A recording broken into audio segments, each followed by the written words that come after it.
Hello everyone, welcome to Moe'S CD Culture Show and Tell. And on this episode, I got just a couple actually, comedy albums that I want to present. And the first one, I have to say, he's probably my favorite comedian of all time. I love his stuff more than anybody else's. And that's the classic George Carlin. And this is not necessarily the album I really wanted of him, but it'll do for now. It's the only album I have of George Carlin. And I'll go through the track list here of his bits. I can't say every word, but I'll try to do my best. So the first one is offensive language. Second one is I ain't afraid of cancer. Third one is some people are stupid. True. That R word I don't like to say on the air can be funny. Feminist BJ. Good ideas. Things you never see. Things you never hear. Things you don't want to hear. Life's little moments. I love my dog. Organ donor programs.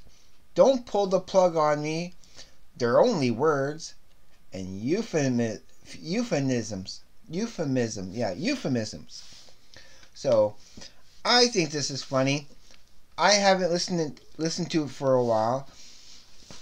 I don't own too many comedy CDs, but the ones I do have, this is the only one I bought actually brand new at Frank's Music. Again, a little bit of a shout out.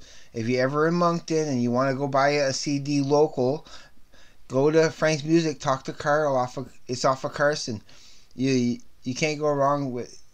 It might be a little bit more pricier than your chain brands, but it's worth it. I want to make sure the artist gets their cut. So that's George Carlin. It's pretty vulgar, as you know, but I love what it actually says in the back here. It says this recording contains no backmasking or subliminal suggestions. All messages from the devil are recorded clearly and audibly in straightforward standard American English. And also a little warning at the bottom. Please try not to commit that S word I don't want to say after listening to this album. No, I don't do that, so I'm safe. So this next one, of course, and I remember when this first aired when I first seen this on TV. I forget what programming it was on exactly, or what channel it was on, but I remember, especially the first time I heard this, it was super funny.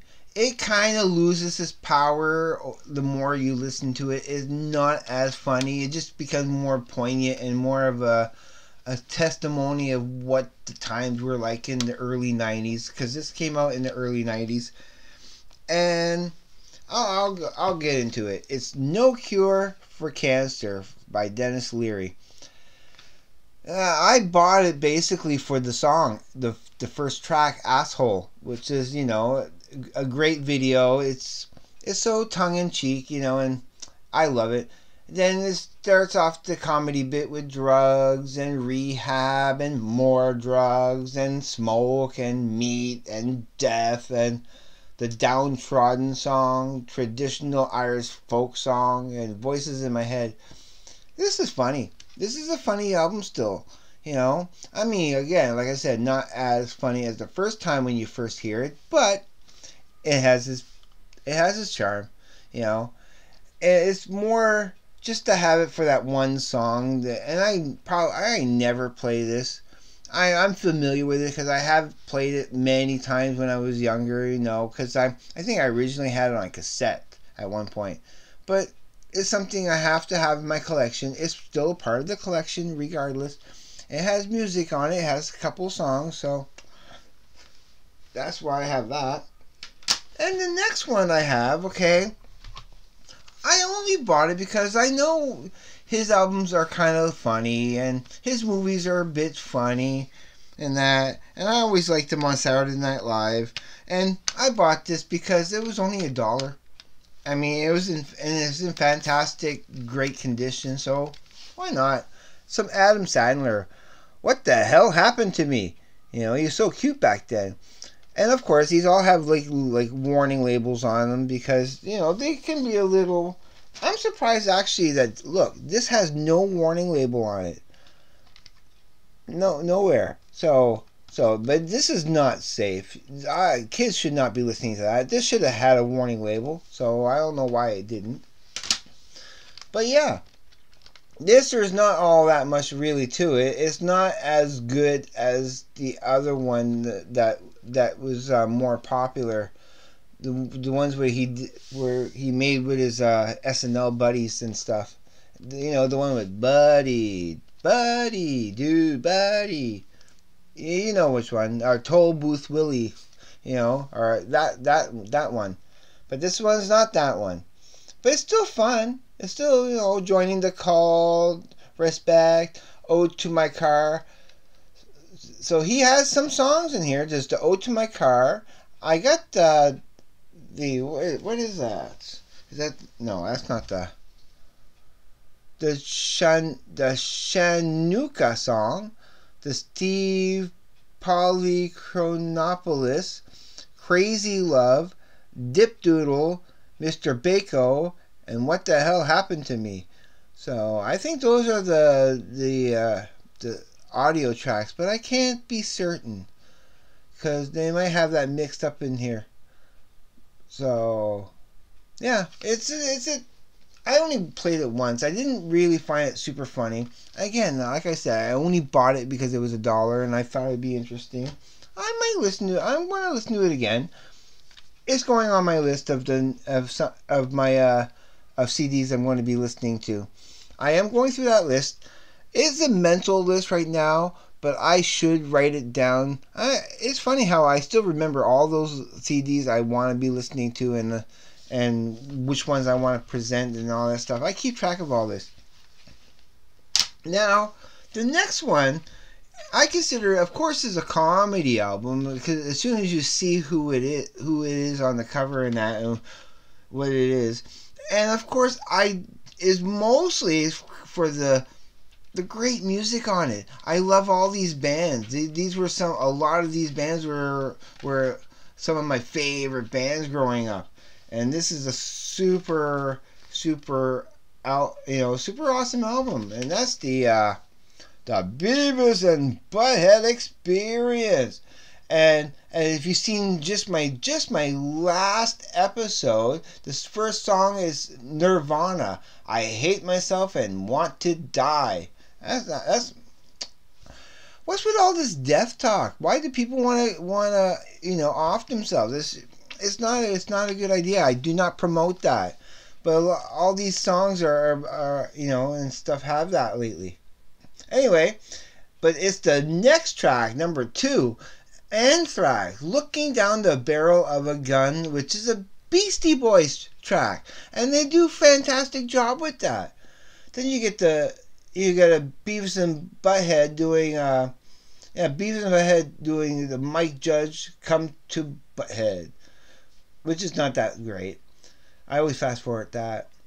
But then you get the Megadeth, 99 Ways to Die. Then Run On, and I would have to say it's my absolute favorite Run DMC song of all time. I love it more than Walk This Way or anything, or Get Tricky, or It's Tricky to Rock a Rhyme, that's right on. It's better than that. It's Bounce. Run DMC Bounce. I love that track. I love the arrangement of the music. I love the rhyming in it. It's my favorite Run DMC track. Then you get Aerosmith, Deuces Are Wild, White Zombie, I Am Hell, Primus, Prose and Poetry and Prose, Sir Mix-a-Lot, Monster Mac, Red Hot Chili Peppers, Search and Destroy, Jackal, Mental, I can't say it, it's Mental, and there's also the last track, Cher, with Beavis and Butthead, is I Got You, Babe. I Got You, Babe. That song she sang a duet with Sonny Bono. Well, anyway, it's a great album. It's an album I like to put on, and I'll fast forward some of the comedy bits, maybe a little bit here and there. But yeah. There's a couple of tracks I do fast forward the Beavis and Butthead stuff. Of course, it's not mainly for that I got it for. I mean, it is good to listen to if you want to just let the whole thing play. I can still do that. It's still a fun ride. But it's those tracks that I wanted, Specifically the Run DMC and the Anthrax, those are gems. A lot of things. Yeah, the Megadeth, the Nirvana, fantastic stuff. So that concludes another episode of Moe'S CD Culture Show and Tell. I hope you enjoy it. I don't say this too often, but every now and then I would like you to subscribe if you want to. But please leave a like and comment. That would mean a lot to me. So I bid you a good night, good day, good evening, wherever you may be. Be safe, take care, and I will see you on the flip side. Later.